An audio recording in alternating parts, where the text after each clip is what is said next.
자, 시간이 다 되었죠. 자, 이어서 하도록 합시다.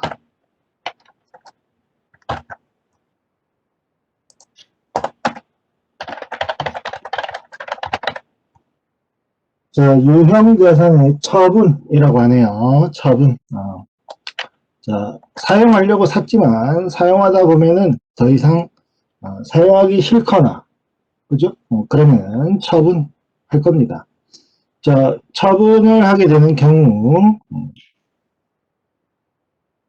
자, 먼저 해야 할 일은 처분 시점까지의 감가상각을 먼저 해야 합니다. 그래서 12월 31일 날 판다. 그러면은 감가상각하고 1년치 감가상각하고 팔지만, 자, 1년이 안 되었는데 혹은 6월 30일 날 판다든지 9월 30일 날 판다면, 자, 6월 30일이나 9월 30일까지의 감가상각을 먼저 해야 되는 거죠. 그래서 만일에 정액법으로 상각을 한다면, 자, 18,000원은 1년분입니다. 그죠? 자,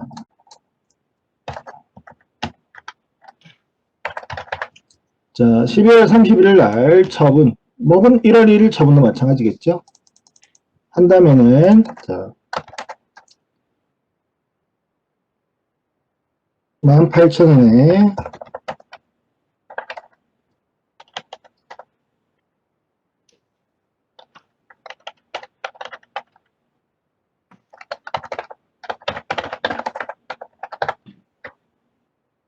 처분, 자, 18,000원을 감가상각 해주면 되는 거고요.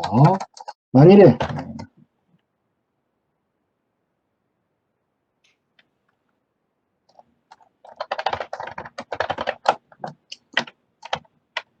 저, 9월 30일 날 판다면, 자, 감가상각은 9개월치만 하면 되는 거죠. 감가상각은 9개월치만 하면 됩니다. 자, 그러면 18,000원 곱하기 9 나누기 12 하면 되겠죠? 13,500원에 감가상각을 해주면 되고요. 만일에 월말이나 월초가 아닌 2월 15일에 처분한다.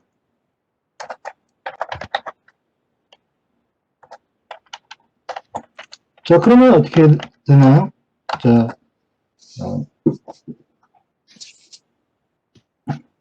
2월 15일은 하지 말까?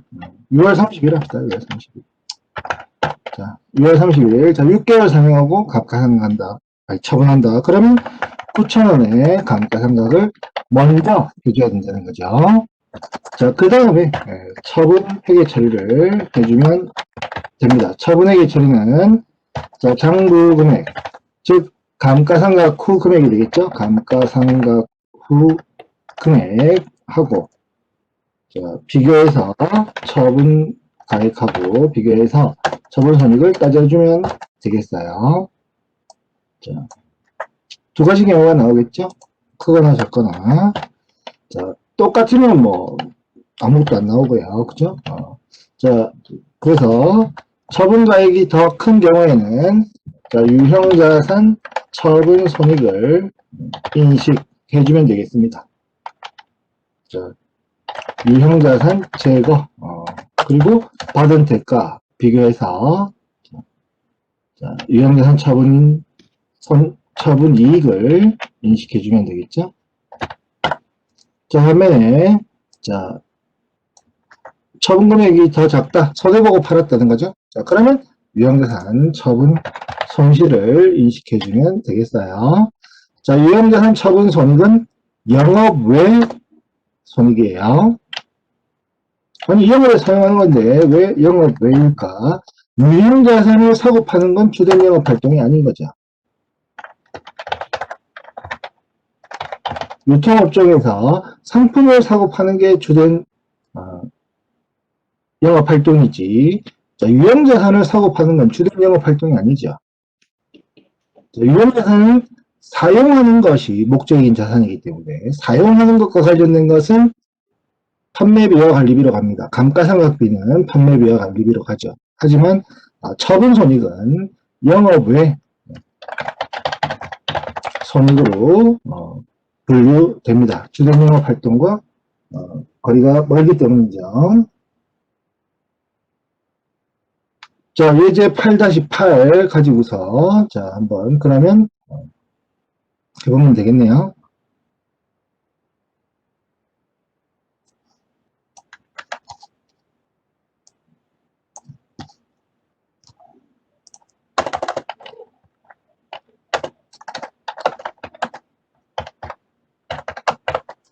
자, 취득원가 200만원인 기계장치를 100만원에 매각했다고 하네요. 처분 시까지의 감가상각 요금액은 90만원이다. 그래서 우리 교재는 자, 친절하게도 처분 시까지의 감가상각 요금액을 제시를 해줬네요. 자, 원래대로라면은 감가상각부터 먼저 하고 처분회계 처리를 해야 되는 거겠죠, 그죠? 자, 지금 감가상각이 되어 있으니까 처분회계 처리만 해주면 되겠네요. 자, 그러면 자,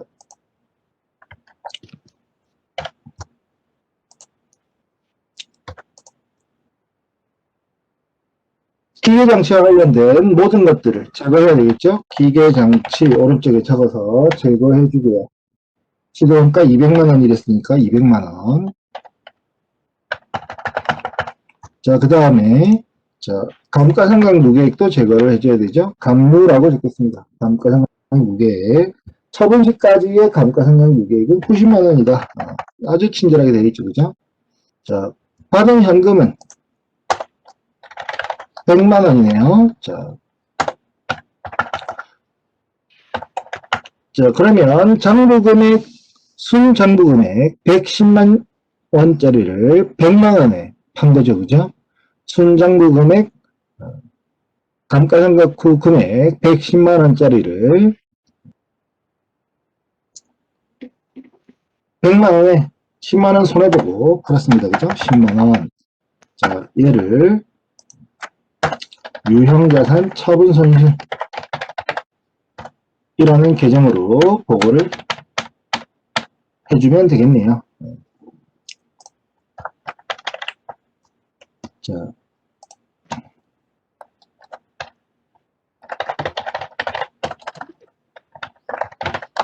감가상각 후 금액은 순장부 금액이라고 보면 됩니다. 자, 이렇게 회계 처리를 해주면 되겠습니다.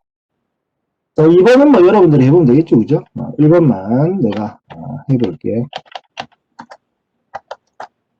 자, 2번은 여러분들이 해보면 되고, 자, 마지막 주제는 유형자산의 재무제표 표시.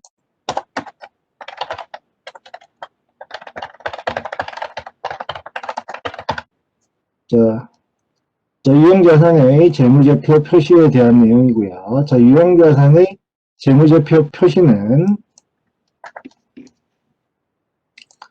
두 가지 중에 한 가지 방법으로 하게 됩니다. 자, 하나가 원가 모형이라는 거고요. 두 번째가 재평가 모형이라고 하는 두 가지 모형 중 하나를 자, 기업은 반드시 선택해 놓고 있습니다. 자, 그래서 우리 기업은 토지의 경우에는 재평가 모형을, 건물의 경우에는 원가 모형을, 차량에 대해서는 뭐 재평가 모형을, 기계에 대해서는 원가 모형을 이런 식으로 그죠? 동일한 유형자산 분류에 대해서는 동일한 모형을 적용을 해야 되죠. 그래서 방침을 다 정해놓고 있습니다. 우리 기업은 어떻게 한다? 무엇은 원가 모형으로 한다. 무엇은 재평가 모형으로 한다. 이렇게 그죠? 방침을 다 정해놓고 있어요.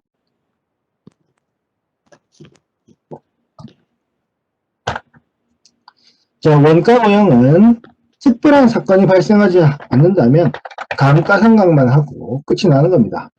자, 감가상각은 자, 자산을 사용하게 되면 하는 회계 절차이기 때문에 재평가 모형에서도 항상 제일 먼저 감가상각부터 하게 됩니다. 자, 원가 모형은 특별한 사건이 발생하지 않으면 감가상각만 하고 끝이 나는 모형이라고 그랬죠, 그죠? 특별한 사건이라고 하는 건 자산의 손상입니다. 자산의 손상. 그래서 자, 자산의 손상이라고 하는 사건이 발생하게 되면 그에 따른 손상회계를 하게 돼요. 손상회계. 자, 손상회계 하면 끝입니다. 자, 손상회계. 자, 매출 채권의 손상회계를 내가 보여준 적이 있죠. 그죠? 자, 그것과 회계 처리가 유사합니다. 유사해요. 완전 동일하지는 않지만. 자, 재평가 모형은 감가상각, 항상 감가상각부터 먼저 하는 거고요. 두 번째 해야 할 일은 재평가입니다. 재평가. 자산을 재평가하는 거죠. 자, 재평가한 다음에 재평가로 끝이 나는 게 아닙니다. 재평가하고 할 일이 하나 더 있어요. 자, 그게 뭐냐면 손상회계입니다. 자, 재평가라고 하는 건 해당 자산을 공정가치로 바꾸는 걸 말해요. 자, 공정가치 평가 배웠죠, 그죠? 자, FVPL 하면서 자, 공정가치 평가는 어떻게 하는 거다. 자산을 공정가치로 바꾸고 그 차이만큼을 평가손익으로 인식하는 것이 재평가 회계 처리였는데 마찬가지로 자, 재평가 모형을 적용하는 경우 자산을 공정가치로 바꾸게 됩니다. 자, 그런데 3번 공정가치로 바꾸는데 어떻게 손상회계가 적용이 될까? 그죠? 손상회계 프라임 정도를 줄일까? 자, 손상회계를 적용하게 되는 경우가 나옵니다. 적용하게 되는 경우가 나와요. 자, 두 모형의 차이는 자, 또 하나 더 있습니다. 우리가 회계원리다 보니까 상세히 할 건 아니지만 자, 손상회계는 매년 말 합니다.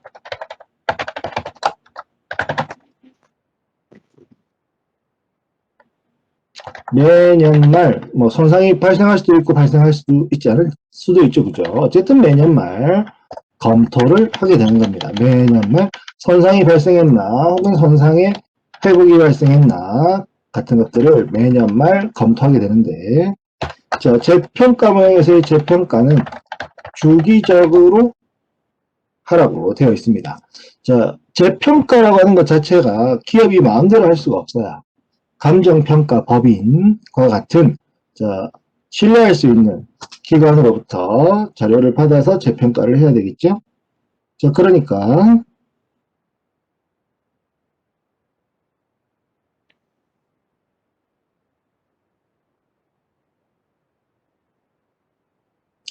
매년 하라고 할 수가 없네요. 그래서 재평가는 주기적으로 장부금액하고 공정가치의 차이가 크게 나지 않도록 주기적으로 재평가를 해달라라고만 요구를 하고 있습니다. 자, 그래서 이 한국재택국제기획 이름에서 제시하고 있는 유형자산의 재무제표 표시는 조금 복잡해요. 복잡합니다. 그래서 여러분들에게는 요 정도, 그죠? 자, 이야기를 해야 되겠네요. 뭐 우리 교재는 뭐 회수 가능액도 있고 손상차손의 회계 처리도 나와 있고 한데 조금 너무 부분적으로만 나와 있습니다. 그래서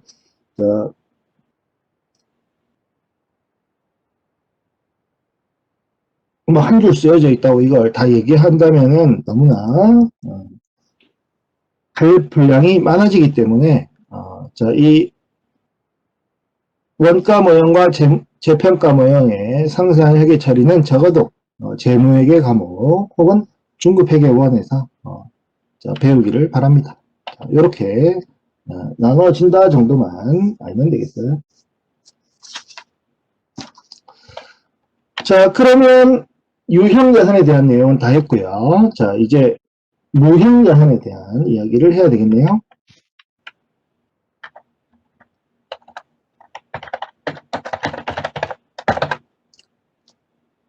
자, 무형자산, 정의가 유형자산과 거의 동일하죠. 영업에 장기간 사용할 목적으로 보유하고 있는 물리적인 실체가 없는 자산이 자, 무형자산입니다. 그래서 뭐 특허권, 뭐 실용신앙 의향 등록, 뭐 광어권, 어권, 뭐 영어권, 그죠? 뭐 개발비 이런 것들이 나와 있네요. 자, 이 무형자산의 회계는 유형자산의 회계와 상당 부분 유사합니다. 그도 그럴 것이 사용하는 목적도 똑같고 기간도 유사하고 그죠? 자, 물리적인 실체가 있다 없다 정도의 차이만 있을 거기 때문에 유형자산과 거의 동일해요. 자, 뭐 차이점 중심으로만 이야기를 하면 되겠죠? 자, 무형자산은 자,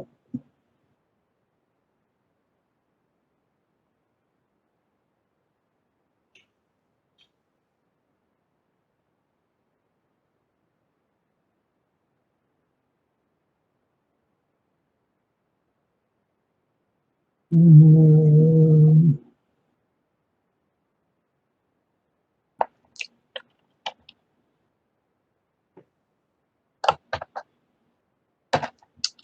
자, 무형자산의 정의부터 이야기를 해야 되겠죠? 자, 물리적인 실체가 없는 비화폐성 자산으로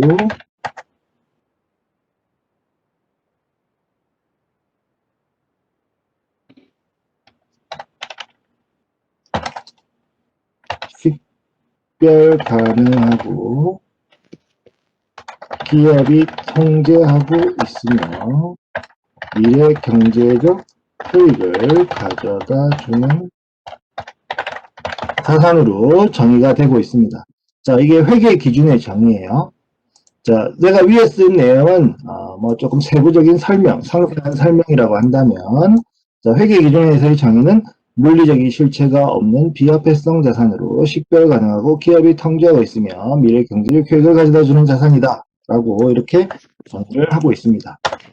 자, 식별 가능하다라고 하는 말이 나와 있네요. 자, 1. 자, 무형자산은 다른 실물자산과 달리 자, 물리적인 형태가 없다 보니까 그죠? 정의 부분에서 이렇게 무형자산의 요건을 언급을 하고 있어요. 자, 이렇게 키워드만 남겨놓고 보니까 자, 왠지 2번, 3번은 익숙해 보이죠? 2번, 3번은 왠지 어딘가에서 만난 적이 있는 듯한 그런 느낌이 들지 않나요? 자, 자산의 정의에서 자, 과거 사건의 결과로 현재 기업이 통제하고 있고 미래 경제적 효익을 가져다 줄 경제적 자원 뭐 이렇게 정의를 내렸었죠. 그죠? 자, 그것과 비교해보면 1번만 달라진 거네요. 그죠? 2번, 3번은 원래 자산 정의에 있는 내용이고 자,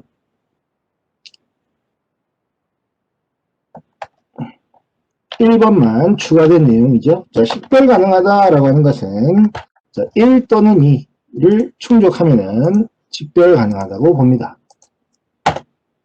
자, 1 또는 2. 자, 그래서 1번은 분리되어 거래가 가능하다라는 조건이에요.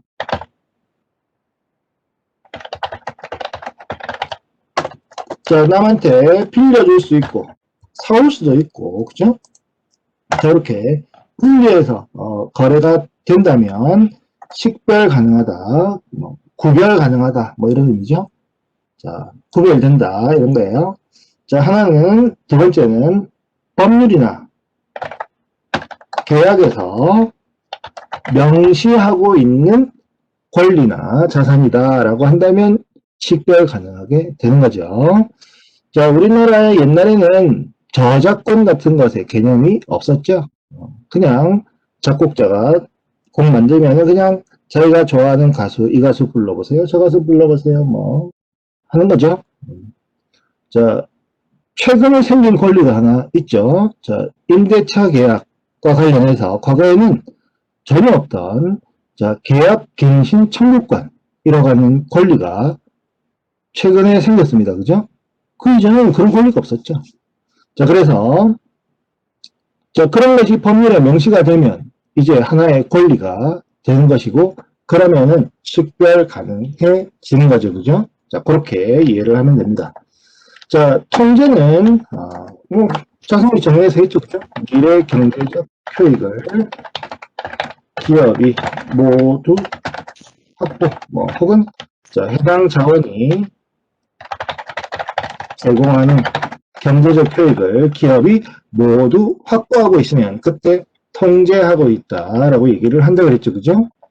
자, 우리가 특허를 가지고 있고 그 특허를 우리 기업이 전적으로 경제적 효익을 얻고 있고 타 기업이 무단으로 침해했을 때 손해배상 요구할 수 있는 거죠. 자, 그게 통제의 개념이고, 자, 미래 경제적 효익은 자, 무형 자산이다 보니까 보다 구체적으로 확인을 해보라는 거겠죠, 그죠?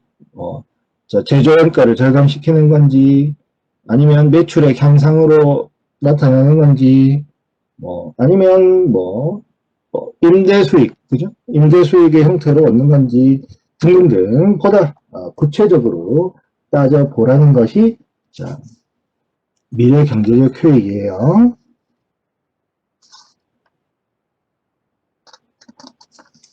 자, 우리 교재에서는 이제 무형자산의 종류들이 제시가 되어 있는데, 다른 내용들은 상식 차원으로 보면 되고요. 자, 내가 여러분들한테는 조금 얘기를 할 것은 영업권하고 개발비, 그리고 상각 이야기 정도, 그죠? 하면 될 것 같아요. 자, 무형자산의 요건이 정의에서 제시하고 있는 요건이 요거 3개고, 자,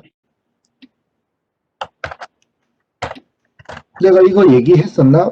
자, 우리가 회계상 거래냐 아니냐일 때는 자산부채 자본의 변동을 가져오느냐, 그리고 신뢰할 수 있는 측정이 가능하느냐, 이렇게 2가지만 얘기를 했죠, 그죠? 자, 그런데 사실 자, 회계 기준에는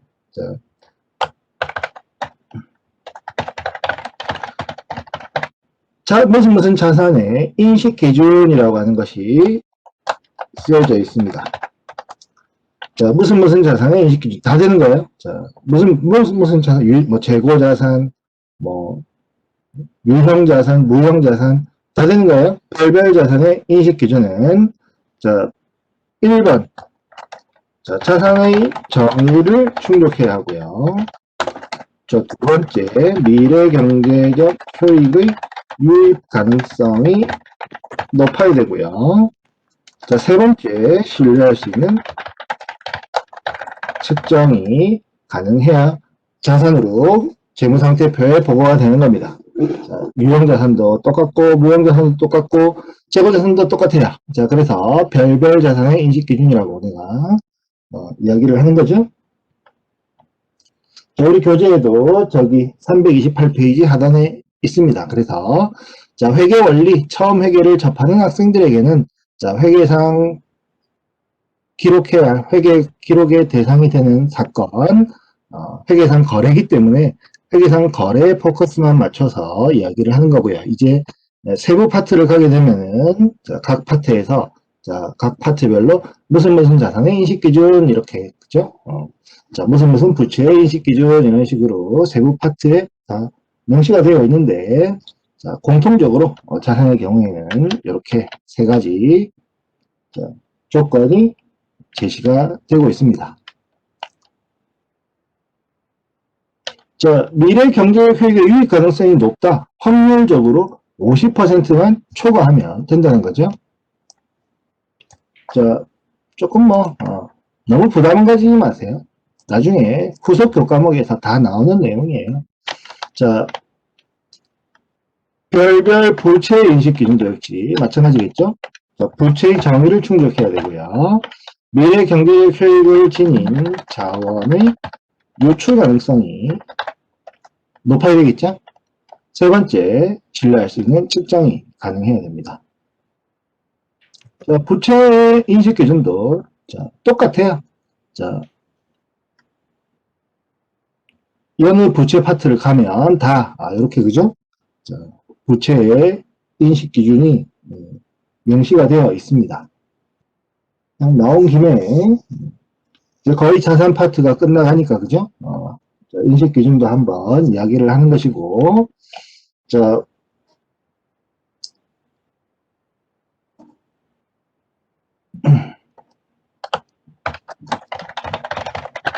무형자산의 종류와 관련해서는 2개 정도만 이야기를 할게요. 자, 먼저 영업권. 자, 영업권은 일반적인 의미 영업권과 회계상 영업권은 다르게 표현됩니다. 자, 일반적인 의미의 영업권은 해당 기업이 타 기업에 비해 더 많은 수익을 창출할 수 있는 능력을 통틀어 영업권이라고 표현합니다. 그럼 예를 들면 어떤 것들이 있을까요? 자, 유리한 입지, 원만한 노사관계, 효율적인 제조 공정,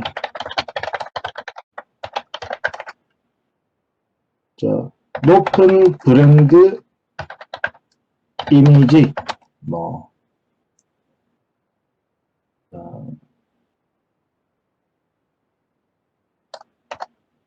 뛰어난 연구개발 능력 등을 연구개발진 등이라고 표현하면 되겠죠. 자, 이렇게 타 기업에 비해 더 많은 수익을 올릴 수 있는 요인들은 많이 있습니다. 그죠?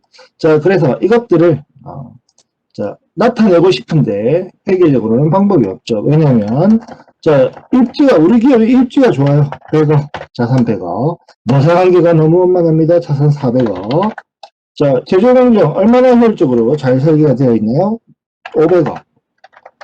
자, 이런 식이면은 이건 정보가 아닌 거죠. 정보 아니죠, 그죠? 자, 그래서 이런 것들을 기업이 스스로 기록을 할 수 없도록 하고 있습니다. 어차피 미래 수익으로 나타날 거기 때문에 기업 네가 스스로 이걸 자산으로 기록하는 것은 허락하지 않는다는 거죠. 자, 그래서 회계에서는 영업권을 사업 결합 과정에서 발생하는 것만 허용합니다.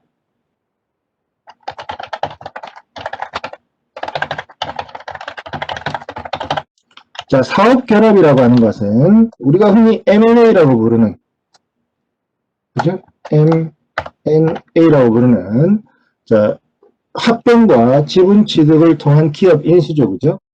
합병과 지분 취득을 통한 기업 인수고, 이 과정에서 영업권을 인식할 수 있고, 방금 위에서 얘기한 것들은 하면 안 되는 거죠. 기업이 스스로 우리가 이만큼 추가 수익을 얻을 수 있어요 라고 하면서 기록하는 영업권은 인정되지 않습니다. 그래서 우리 교재보면은 매수 기업 결합, 매수 이런 얘기가 나오죠, 그죠? 합병을 예로 한번 들어볼게요. 합병.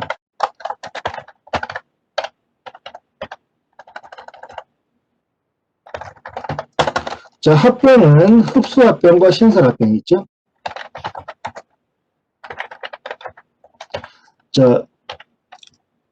흡수합병도 일어나고 신설합병도 일어나는데 우리가 적어도 이름만 들으면 알만한 기업들 간의 합병은 죄다 흡수합병이에요. 신설합병은 없습니다. 우리가 이름을 모르는 아주 작고 영세한 그런 기업들이라면은 신설합병이 있는데, 신설합병은 일단 C라고 하는 기업이 설립되고,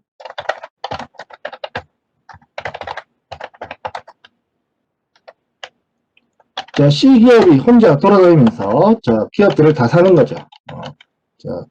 A 기업도 사고 B 기업도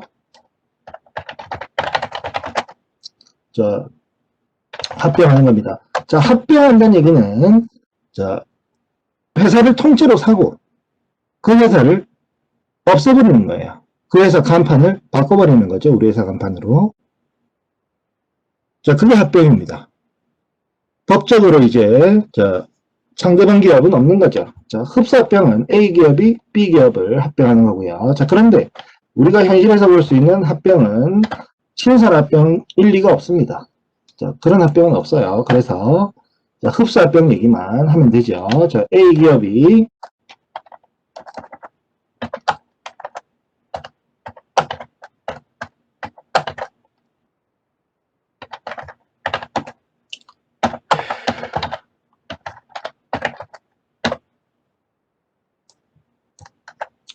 자, 뭐 가장 최근에 합병 뭐가 있을까?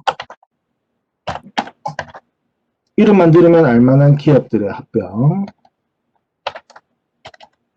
저 택배차 자주 보죠, 그죠? 택배차 중에는 CJ 대한통운차가 있습니다. 자, CJ 대한통운 그전에는 CJ 따로 대한통운 따로였죠, 그죠? 자, CJ 대한통운은 그러면 신설합병인가? 이름이 바뀌어서? 아니죠. 아니에요. CJ가 자, 대한통운을 기업 통째로 산 겁니다. 흡수합병한 거예요. 자, 하지만 이름을 CJ 대한통운으로 바꾸면서 그 과거에 좋았던 이미지 좋은 대한통운이라는 기업이 우리와 함께 하니까 대한통운에 호감이 있었던 분들은 딴 데 가지 말고 우리 기업에게 오시라. 뭐 이런 차원에서 그죠? 자, 회사 이름을 살짝 추가해 놓은 거지. 자, 이름을 추가했다고 신선이 아니에요. 자, 합병은 이렇게 한 기업이 다른 기업을 산 겁니다. 통째로. 자, 흡수합병을 하게 되면은 제일 먼저 하는 일이 자, B기업의 자산과 부채를 자, 모두 공정가치로 재측정합니다. 자, 자산과 부채를 공정가치로 재측정해요. 한 결과 자, 자산의 공정가치가 100억, 자, 부채의 공정가치가 30억이라고 한번 해봅시다.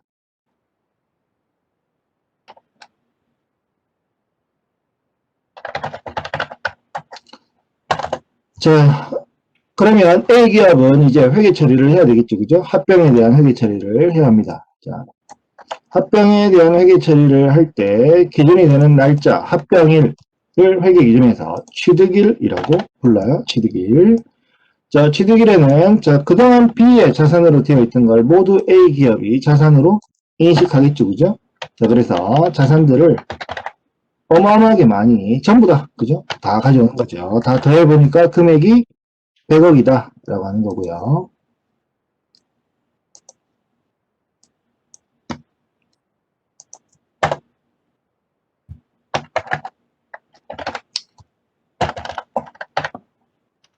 자, 부채 부분도 모두 다 B기업이 가지고 있던 부채들을 모두 다 자, 가져오는 거죠.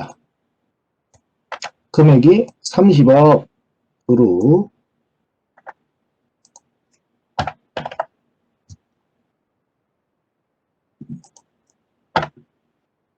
자, 파악이 되었죠. 자, 그러면 B기업은 자산이 100억, 부채가 30억이면 자, 쉽게 말하면 70억 주면 살 수 있는 기업이죠. 자, 합병의 대가로 자, 먼저 80억을 준 경우 그리고 65억을 준 경우 두 가지 경우가 나올 수 있겠죠. 물론 70억 주고 산 경우도 있고요. 그죠? 자, 80억 합병의 대가로 현금 80억을 지급한 경우와 두 번째 현금 65억을 지급한 경우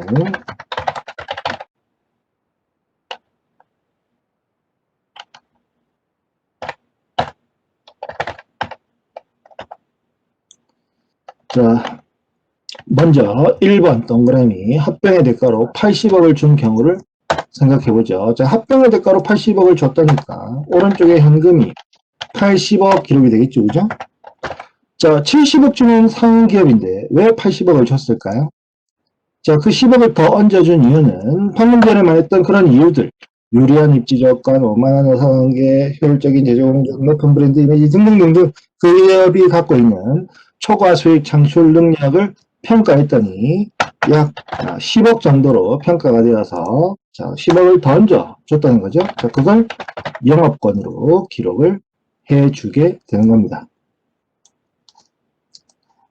자, 두 번째 경우, 즉 현금으로 65억만 지급한 경우, 자, 자산 적고 부채 적는 것까지는 똑같겠죠, 그죠? 자, 현금 자리에 이제는 80억이 아닌 65억을 적어야 됩니다. 자, 70억짜리인데, 시세가 70억인데, 65억에 산 이유는 좀 전에 말한 이유에 반대되는 이유들이 있겠죠. 그죠? 자, 불리한 입지 조건, 맨날 서로 못 잡아먹어 산다는 노사관계, 비효율적인 제조공장, 실추된 브랜드 이미지, 자, 삽질하는 영국의 발진, 뭐 등등등, 그죠? 뭐 그런 것들이 복합적으로 작용해서 제값 주고도 안 살려고 그러는 거죠, 사람들이. 70억 안 사, 뭐 이렇게 되는 거죠. 너네 기업 샀다가는 우리 기업도 망해, 안 됨, 뭐 이렇게 되는 거예요. 그래서 자, 싸게 파는 거죠. 싸게 파는 겁니다. 그래서 5억만큼 싸게 샀잖아요. 자, 그 경우 염가 매수 차익이라는 계정으로 기록을 하게 됩니다. 그래서 기업이 사회적 물의를 일으키거나, 그죠? 자, 말도 안 되는 행태, 그런 걸 하면서 주인이 바뀌고 하는 그런 경우를 최근에 본 적이 아마 있죠? 애써 외면했지만, 그런 걸 본 적이 있을 겁니다. 그래서, 자, 이렇게 싸게 팔아버리는 거죠. 염가 매수 차익, 이렇게. 자, 영업권이 무형자산 계정이고요. 자, 이 염가 매수 차익은 영업의 수익, 기업 싸게 사는 게 주된 영업 활동 일리가 없으니까, 그죠? 자, 염가 매수 차익으로, 자, 영업의 수익으로 기록해주면 됩니다.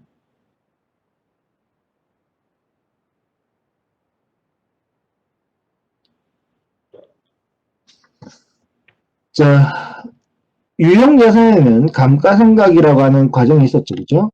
자, 그에 대응하는 것이 무형자산의 상각인데, 자, 영업권은 상각하지 않습니다. 자, 생각하지 않고 손상회계를 적용을 하게 돼요. 자, 역시나 구체적인 내용은 굳이 뭐 여기에서 얘기할 필요는 없고요. 요 정도까지만, 그죠? 자, 이 말 정도는 해도 되겠다. 손상회계를 적용하되, 자, 손상차손 환입은 금지. 됩니다. 여기까지, 그죠? 자, 손상차손 환입, 자, 손실충당금 환입, 뭐, 손상차손 환입, 내가 매출 채권의 손상액에 얘기할 때, 자, 환입, 이런 표현이 있었죠, 그죠? 환입, 자, 이런 것, 표현이 있었어요. 그래서 그 환입도, 금지가 되는 것이 영업권의 손상액입니다. 그래서, 뭐, 현 단계에서는 참고, 정도로만, 그죠? 생각하면 되겠습니다. 자, 회계상의 영업권은 이렇게 사업결합 M&A 과정에서 인식하는 영업권만 허용하는 것이고, M&A를 한다고 무조건 영업권을 기록하는 게 아니죠, 그죠? 자, M&A를 하더라도 이렇게, 자, 비싸게 주고 사야 그 비싸게 주고 산 만큼이 영업권이 되는 것이고, 싸게 주고 사면 싸게 주고 산 만큼 수익을 기록을 하게 돼요. 자, 이 정도 하고 넘어가면 됩니다. 산업재산권, 특허권, 실현신안, 의장 등록, 상표권, 자, 이런 것들은 산업재산권이고요. 뭐 상식적으로 알 수 있겠죠? 자, 상표도 사고 팔고 하죠, 그죠? 상표도 사고 팔고 합니다. 그래서 뭐 필라 같은 상표는 원래 우리나라의 상표가 아니죠. 원래 우리나라의 상표가 아닌데 우리나라에서 너무 인기가 좋으니까 우리나라 기업이 그 상표를 샀어요.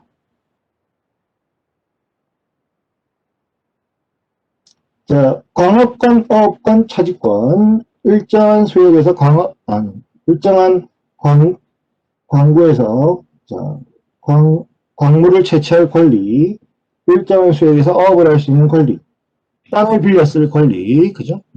상식적으로 보면 되고, 자, 마지막, 자, 두 번째는 연구개발 관련 지출입니다. 자, 연구개발, R&D죠, 그죠? R&D.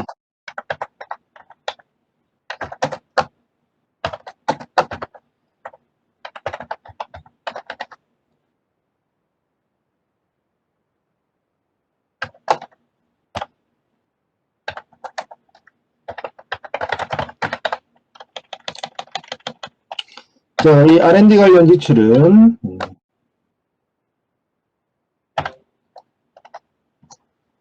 자, 기업이 생존, 성장 위해서 반드시 필요한 아주 필수적인 핵심적인 활동이죠. 자, 사활을 걸고 기업들이 너도나도 경쟁적으로 R&D 관련 지출을 늘리고 있습니다.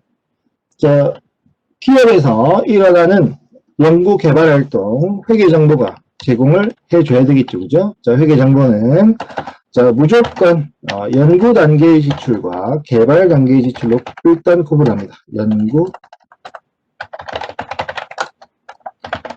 지출과 개발 단계의 지출. 자, 어디까지가 연구고 어디까지가 개발이냐. 그래서 가령 뭐 예를 들어 신제품 개발을 한다면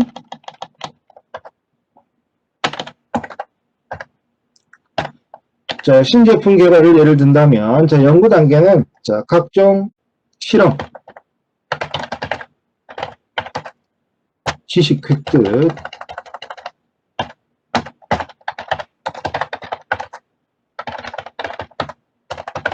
시행착오, 자, 재질을 뭐 나무로도 해보고 플라스틱으로도 해보고 방탄유리도 해보고 등등등 다양한 재료, 다양한 크기, 다양한 색상 이런 것들을 다 해보고 자, 신제품 개발과 관련하여 자, 최종안을 확정하기까지는 연구 단계로 봅니다. 연구 단계. 자, 그러면 이제 최종안이 확정되면은 자, 제품 설계, 자, 공정 설계, 자, 시험 생산 해서 상업적 생산 이전까지 자, 상업적 생산은 대량 생산을 의미하는 거예요.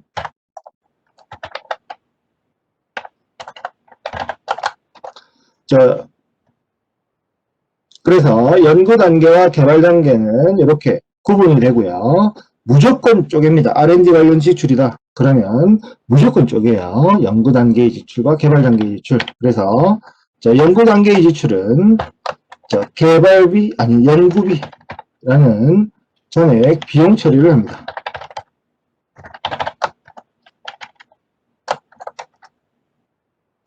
비용으로 인식을 해요.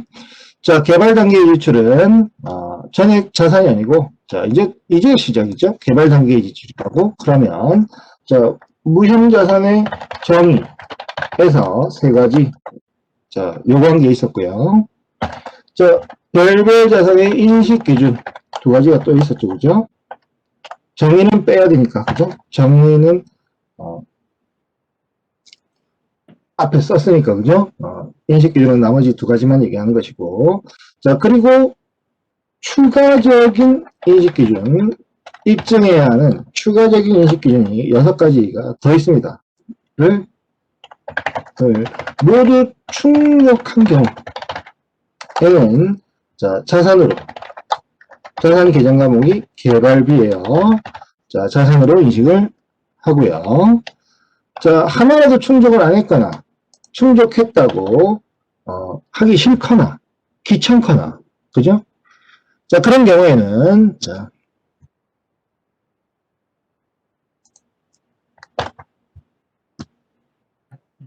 모두 충족한 경우에는 자, 자산으로 인식하면 되고 자, 모두 충족하지 않았거나 입증하기 싫거나 그죠? 귀찮거나 등등 뭐 무슨 이유에서가 그죠? 하기 싫다면 자, 경상개발비라는 비용으로 보고를 하게 됩니다. 무슨 길을 가려고 그러지?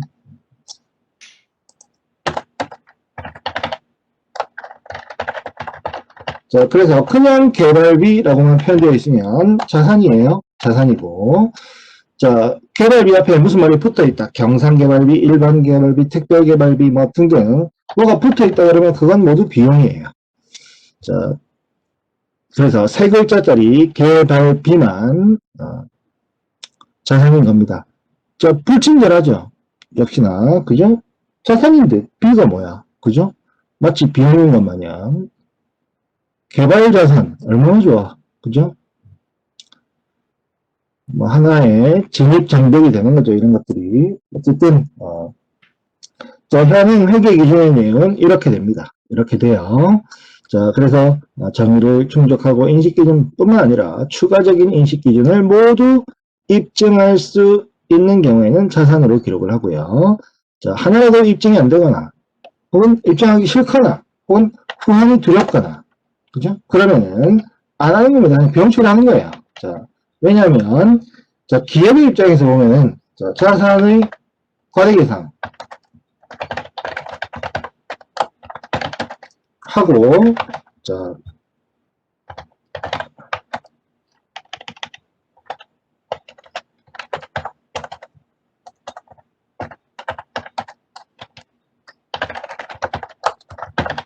똑같은 재무제표 항목의 과대계상이라 하더라도 자, 취급이 완전 다릅니다. 자산을 과대계상하거나 수익을 과대계상한 것 같다. 그러면 아직 뭐 조사 결과가 나오기 전에 막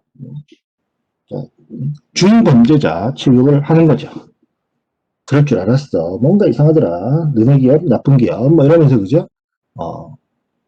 무지막지하게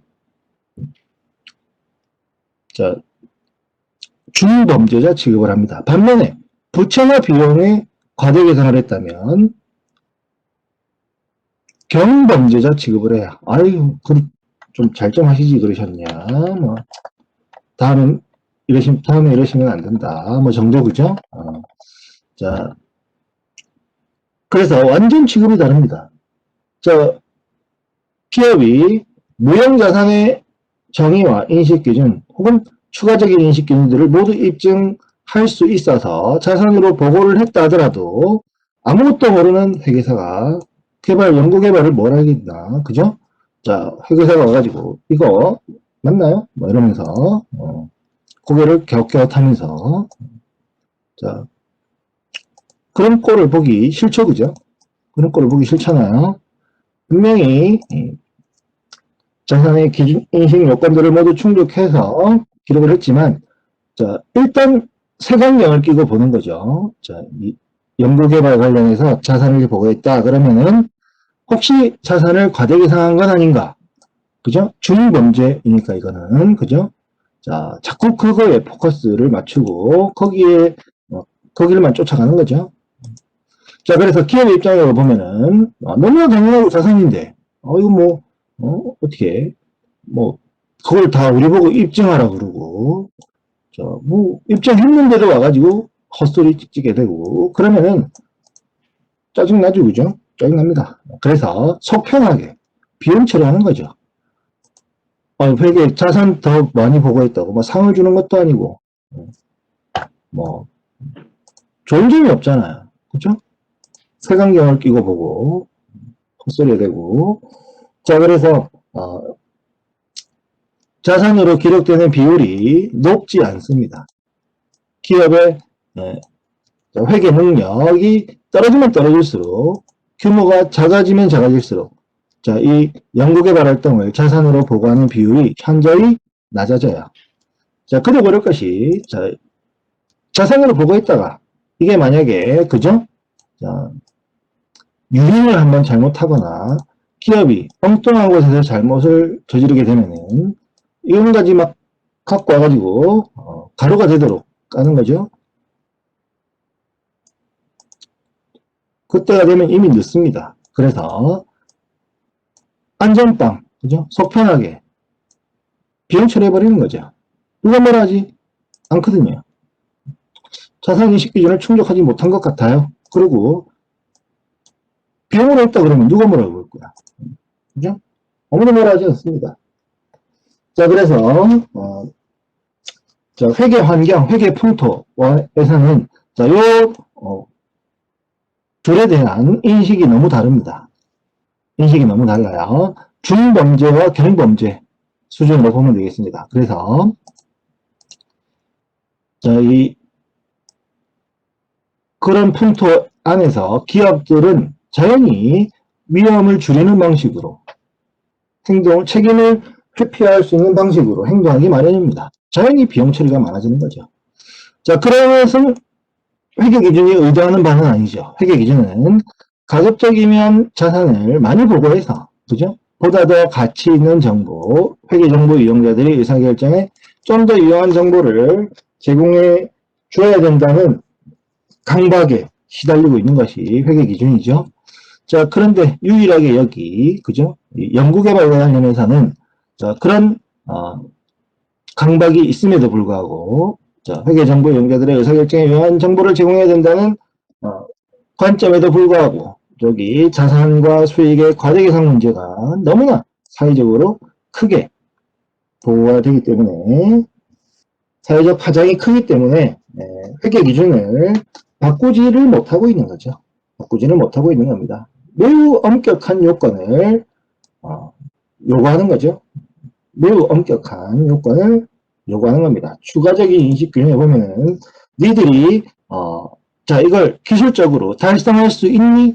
라는 물음도 있고, 너네 정말 이거 내답할 의도가 있냐? 라는 물음도 있고, 자, 기술적인 재정적인 자원들은 어떻게 입수할 건데, 뭐 이런 물음도 있고, 그죠? 자칫 잘못하다가는 영업 기밀이 자, 알려질 수도 있는 위험한 문항들이 많습니다. 문항이라기보다는 항목들이 되겠죠? 거기에 대한 설명을 해야 되는 거니까. 자, 그래서 자, 정보의 유용성을 높이려면 자산 인식을 확대해야 되고, 자, 이 추가적 인식 기준은 조금 요구하지 않는 편이 어떤가 싶기도 한데, 현행 회계 기준은 자, 추가적인 인식 기준까지 모두 충족하고 입증하는 경우에 한해서만 자산을 기록하도록 하는 매우 엄격한 입장을 가지고 있습니다. 자, 영원한 회계 분야의 숙제 같은 거죠. 자, 무형자산의 종류에 있고, 자, 무형자산의 상각. 자, 무형자산은, 자, 무형자산의 분류를 내용연수에 따라 다르게 분류할 수 있습니다. 자, 내용연수가 유한한 무형자산이 있고요. 내용연수가 비한정 무형자산도 있습니다.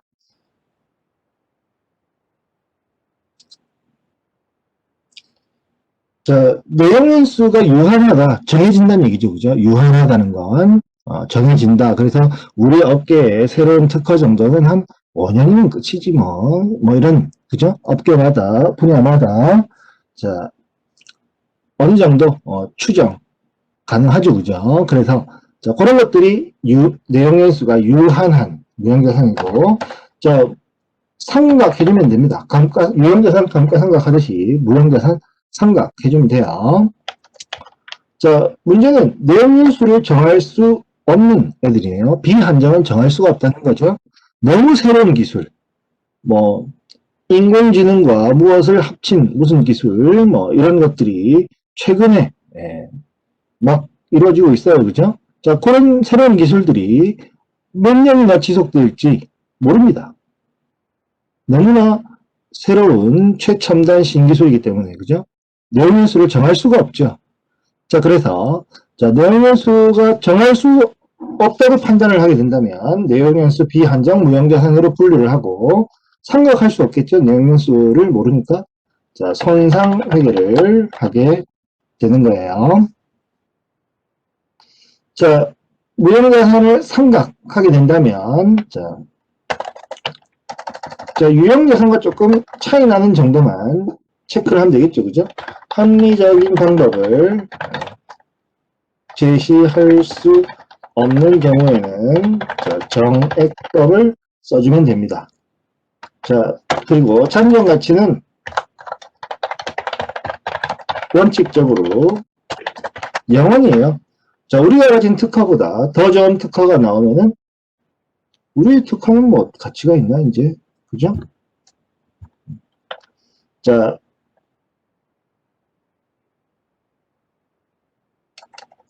유형자산은 금액도 크고 하나하나가 중요하다 보니까 꼭 감가상각 누계액을 썼지만, 무형자산의 경우에는 중요성에 따라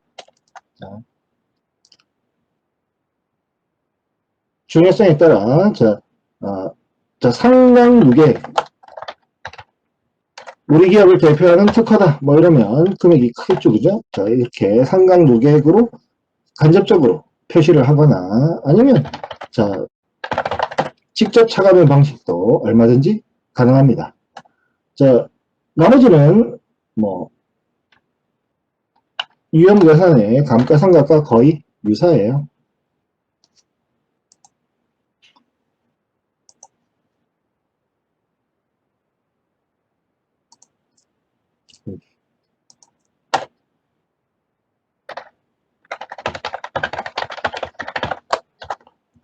거의 나머지는 유사하다 이렇게 보면 되고요.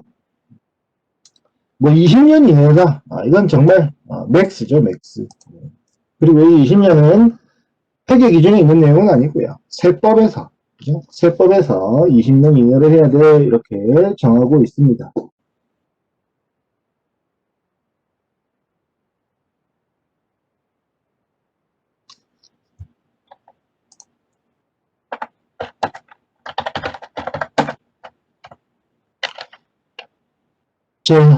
마지막 주제가 안 보이네요.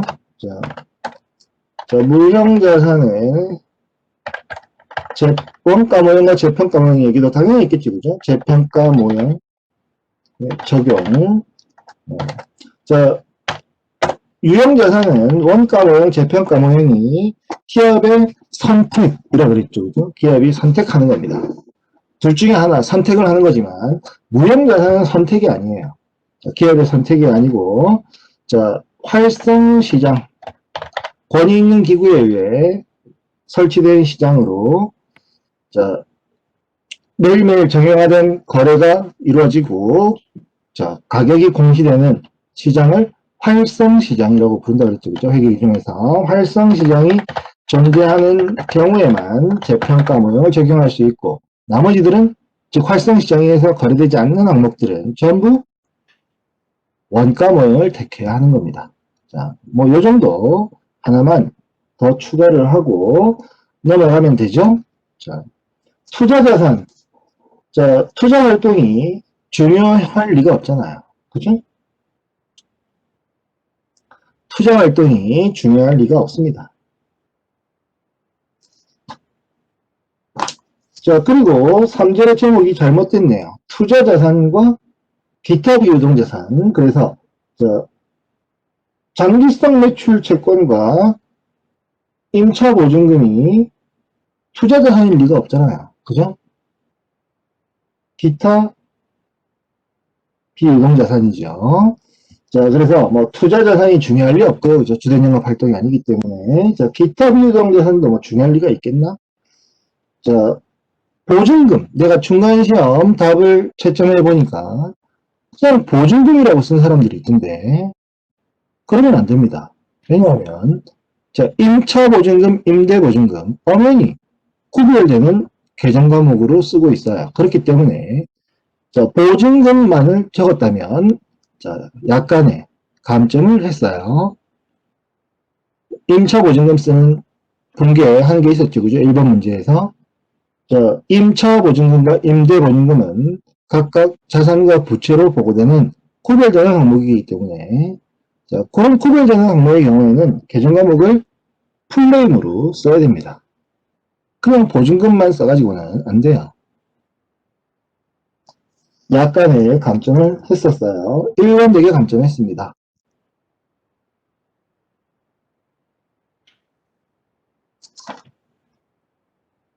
저, 뭐, 회계원리에서, 다를 만한 내용은 아니죠. 그래서, 저, 투자자산, 기타 비유동 자산은 후속 교과목에서,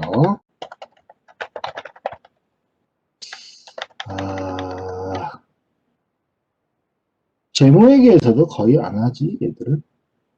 투자자산 정도는 조금 하겠네.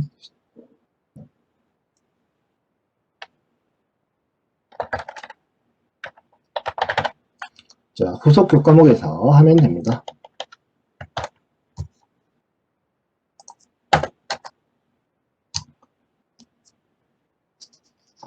자, 그러면 넘어가면 되고요. 자, 8장 끝났네요. 연습 문제 많이 풀어봐야 되겠죠?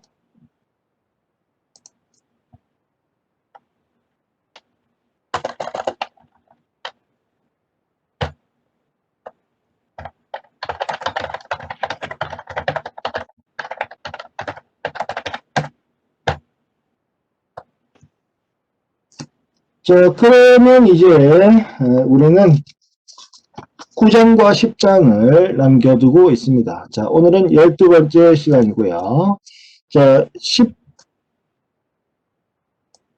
13일차 내일이 되겠죠, 그죠? 자, 내일은 역시나 이전 내용 관련 질문 받고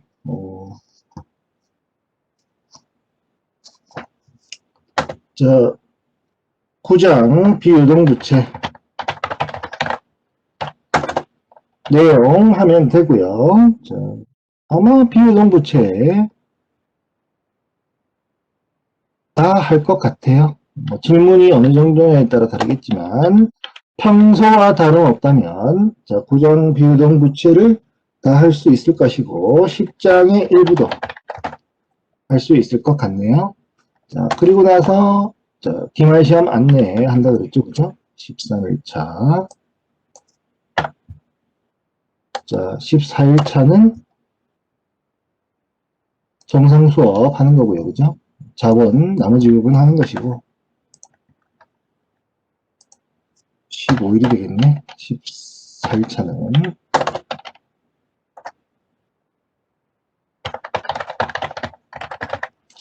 자, 마지막 15일차에는 우리 아마도, 뭐,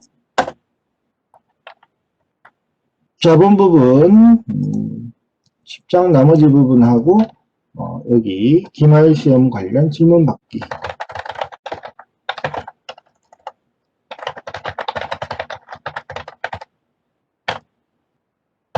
하고 아마 15일차에는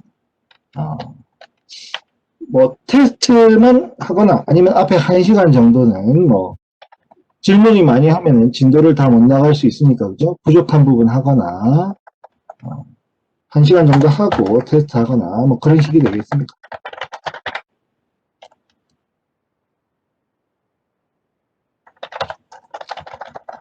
자, 향후 일정은 이렇게 됩니다. 자, 오늘 한 내용 혹은 향후 일정과 관련해서 자, 물어볼 거 있나요?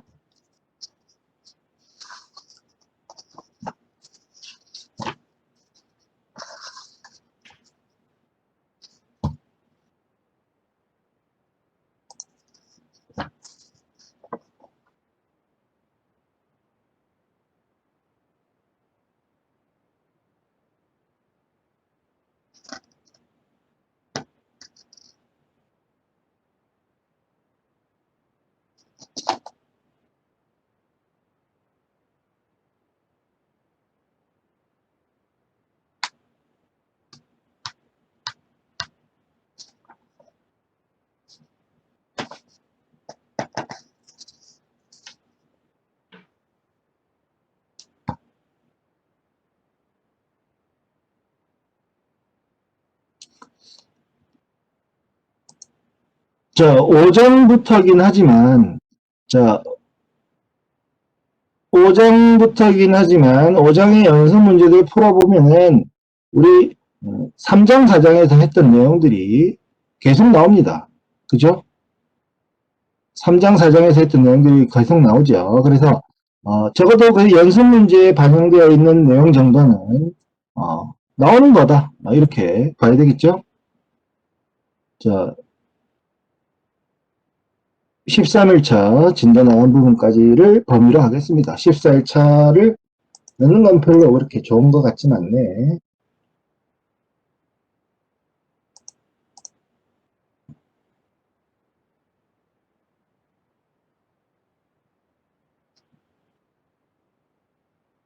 자, 어느 챕터든 연습 문제 보면, 자, 기업의 결산 과정, 회계 순환 과정, 결산 과정을 항상 물어보고 있습니다. 그래서, 자, 그 정도는, 적어도 연습 문제에서 물어보는 정도는 내가 물어볼 수 있는 거죠.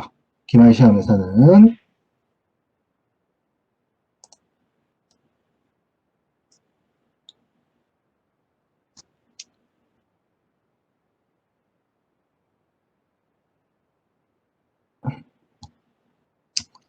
자, 오늘은 그러면 여기까지 하도록 하겠습니다. 자, 모두 수고 많았습니다. 자, 다음 시간에 만나요.